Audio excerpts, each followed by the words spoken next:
शहीद भगत सिंह जी के परिवार के भी उनके परिवारजन यहाँ आए, आपने भरपूर उनका स्वागत किया, सत्कार किया और उनकी बातें भी यहाँ मंच सजा के सुनी। मुझे वो भी दिन याद है जब ये चौधरी साहब की मूर्ति का अनावरण हुआ। जिस तरह की आज बैठक हो रही है, एक उमंग, एक उत्साह, एक भावना आपने प्रकट की, उसी तरीके से उसी मिजाज और मन दिल लेके आप लोग आए थे। मुझे हमारे चौधरी सूरजमल जी की भी याद आ रही है, क्योंकि जहां आपने मुझे बैठा रखा, मेरे बगल में वो बैठे थे और उन्होंने मेरा हाथ पकड़ा, मुझे आशीर्वाद देना चाह रहे थे। मैंने उनका हाथ पकड़ के मुझे महसूस हुआ कि आपको तो बुखार हो रहा है चौधरी साहब। उनका बुखार तो हो रहा है लेकिन मुझे तो आना था। चौधरी सूरजमल जी भी कभी कोई सामाजिक मंच छोड़ते नहीं। मैं उनको भी आज इस मंच के माध्यम से, सब लोग हमारे परिवार के लोग हैं, श्रद्धांजलि अर्पित करता हूं। जहां तक बात अब चुनाव की है, चुनाव की ही की जानी चाहिए, बिना किसी लाग लपेट के। लोग मुझे अच्छी तरह जानते हैं। 3 क्षेत्र ऐसे हैं जहां के लोग मुझे बहुत अच्छी तरीका जानते हैं। एक तो मथुरा, क्योंकि वहां मैं चुनाव भी लड़ा, सांसद रहा हूं। इस क्षेत्र से कई गुना ज्यादा वहां गांव है, छोटे छोटे गांव हैं, 10-15 घर के मजरे हैं। कभी उनकी बसावट हुई बड़े गांव से निकल के, निकासी उनकी, अब उनकी वहीं पे सब परिवार और वही उनका गांव। फिर भी मैंने कोई छोटा गांव वहां छोड़ा नहीं हूं, हर गांव में मैं गया। उसी तरीके से बागपत क्षेत्र तो ऐसा है जो आप जानते हो, चौधरी चरण सिंह जी के समय से चौधरी अजीत सिंह जी वहां चुनाव लड़ते भी थे और जीतते भी थे। पिछला चुनाव में वहां से लड़ा हूं। तीसरा क्षेत्र यह आपका है, क्योंकि कैराना में जब बाई इलेक्शन हो रहा था तो मुझे लगता है कि इस क्षेत्र में भी कोई गांव अछूता नहीं रहा जिसमें हम और आपने जाके प्रयास न किया हो। तो आप तो मुझे अच्छी तरह जानते हो, कोई बात मेरे चेहरे पे या जुबान पे ना आए उससे पहले आप मेरी बात को इशारे के तौर पे समझ जाओगे। रणनीति, सामाजिक जीवन और राजनीतिक जीवन में रणनीति होनी चाहिए, यही नेता का काम होता है। शतरंज भी यहां खेलते होंगे, किसी को शौक है शतरंज का? तो शतरंज में एक ऐसी चाल हो कि प्रतिद्वंदी ये दिखाता है कि मैं कमजोर हो लिया और फिर मात दे देता है। कुछ हमारे साथ ऐसा ही करना चाहती थी सामने वाली पार्टी।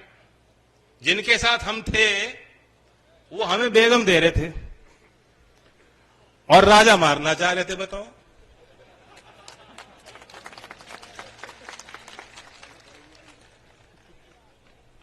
हमें कोई मलाल नहीं है। उनकी अपनी जिम्मेदारी अपने दल के लिए, मेरी जिम्मेदारी अपने लोगों के लिए। देश में क्या हो रहा है, कौन से मुद्दे आगे बढ़ चढ़कर जिनकी सरोकार जनता के बीच में है, विश्वास जनता का किन लोगों पर है, उसे हमने और आपने भी देखा। और नेता की बड़ी जिम्मेदारी होती है, कभी कभी तो कड़वे फैसले लेने पड़ते हैं, लोग मनाने पड़ते हैं कि भाई साथ दो, अब तो फैसला हो लिया। और कभी कभी ऐसा होता है कि जनता फैसले लेती है और नेता कहती है कि जनता ही सही है, मैं जनता के साथ चलूंगा। जनता के आगे आगे चलने वाला भी नेता होता है, जनता को मोड़ने वाला भी नेता होता है।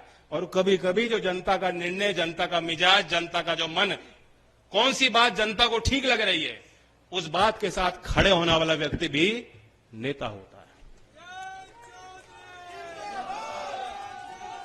और मैं लोकदल वालों को समझा सकता हूं, मैं तो लोकदल के लोगों से खास तौर से बात करने आया हूं।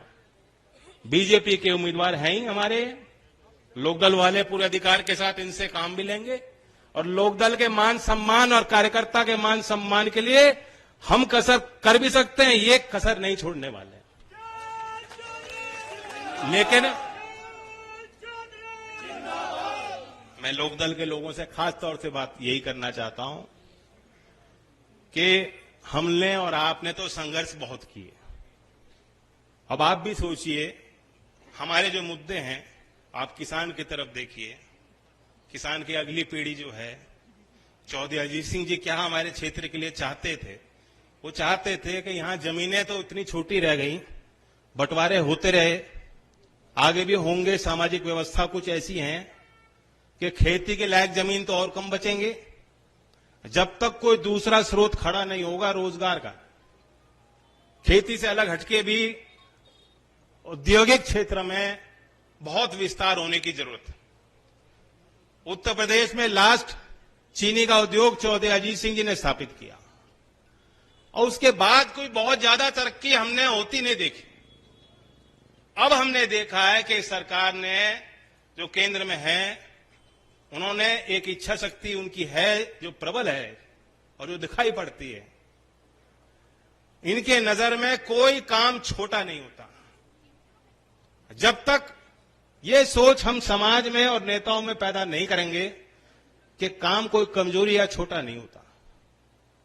काश्तकार, मजदूरी करने वाला मजदूर, जो कारीगर हैं, कुम्हार है, लोहार है, सुनार है, जो हाथों से काम करते हैं, आपको लगता है कि अरे ये तो बहुत छोटे काम।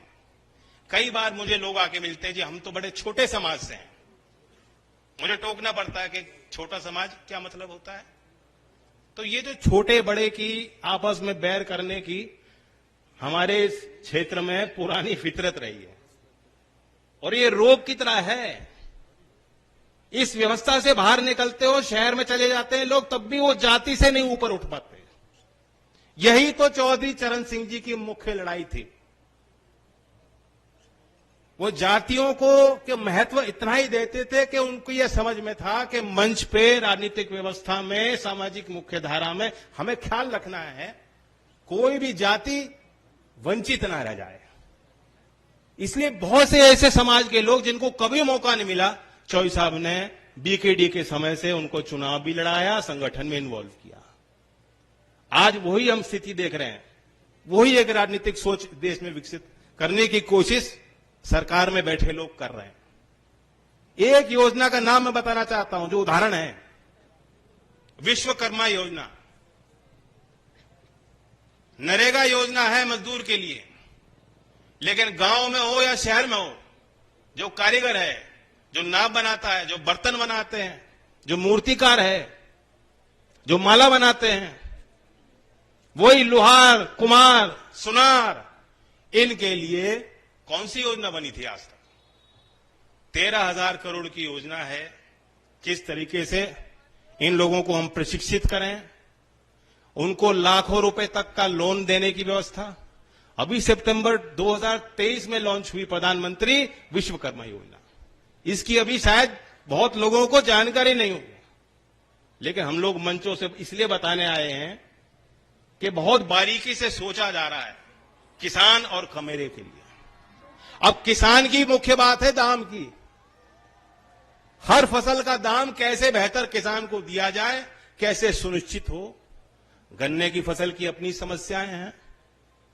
अब मैं धान का एग्जाम्पल देना चाहता हूं। आज यहां अखबारों में छपी नहीं होगी बात। पहली बार भारत सरकार ने 2020 में इसका प्रयोग किया। बाली में मंत्रियों की एक कॉन्फ्रेंस हुई संयुक्त राष्ट्र के तत्वाधान में, और वहां एक औजार तैयार किया गया।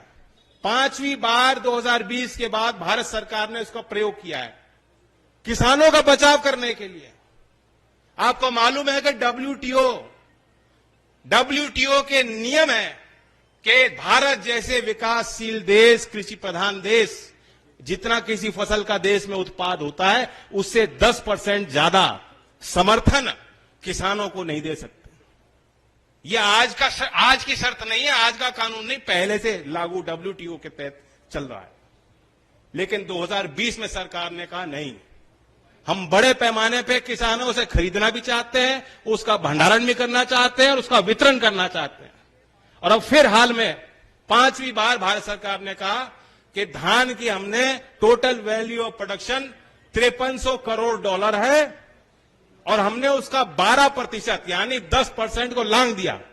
12% समर्थन अनुदान के रूप में, चाहे वो खाद की सब्सिडी हो, बिजली की सब्सिडी हो या खरीद रहे हो किसान से, 12% तक हमने दी है। और भारत सरकार ने छूट मांगी है डब्ल्यूटीओ से। तो मंच पे कह देना बहुत आसान है, लेकिन भारत सरकार मेरी नजर में आज इन विषयों को लेकर बेहद गंभीर है। और जो सरकार चौधरी चरण सिंह जी को भारत रत्न दे सकती, वो किसान के नाम पे कभी क्यों कोई कसर छोड़ेगी? नहीं छोड़ेगी। और जो कमजोरियां थीं, जो कमियां रही हों,